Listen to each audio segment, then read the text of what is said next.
Now it's time to check in with Neil at the new zoo. He took us live in Swamico. Hi, Neil. Good morning. Well, I'll tell you, it's getting cold out, and I wish I was in here nice and warm with the bear.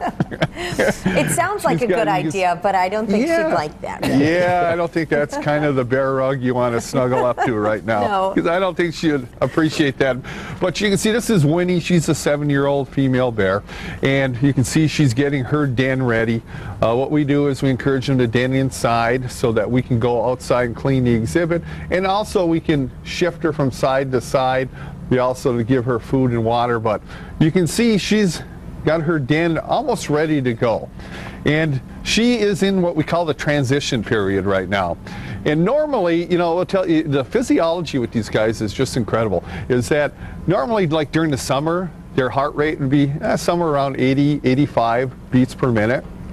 Now, once they get into this transition where they're going to be not truly hibernating, moving towards a winter sleep, in this transition period, their heart rate will drop to about 40 beats per minute. Now, when she gets into her winter sleep, now she may sleep for several days, a few weeks. Keepers will check on her throughout the whole winter. When she does that, her heartbeat, we can go down to almost 8 beats per minute. Wow. And that is it. And then also her, you know, her respiratory rate normally will be about anywhere between 25 and 30 breaths per minute. But when she is in winter sleep, it will be 1 breath probably every 45 seconds. So what they can do is they can actually take their metabolism and they can kind of crank that down to about 50%. And then during that time, of course, all they're using is their fat. You know, so they're burning the fat. That gives them the water. It gives them, you know, the fuel to go ahead and maintain themselves throughout the winter. Now, they'll go ahead and lose about 30% of their weight, you know, when they come out in the spring. But, you know, one thing, they won't urinate, defecate, and even if they, you know, any urine that is produced in a bear will be reabsorbed into kidneys. So when they lay down to sleep like this, you know, and it depends, you know, the latitudes, the further north you go, the longer they're going to have that winter sleep versus the more you go further south. But you can see now that's a typical position that you would find a bear in a winter sleep.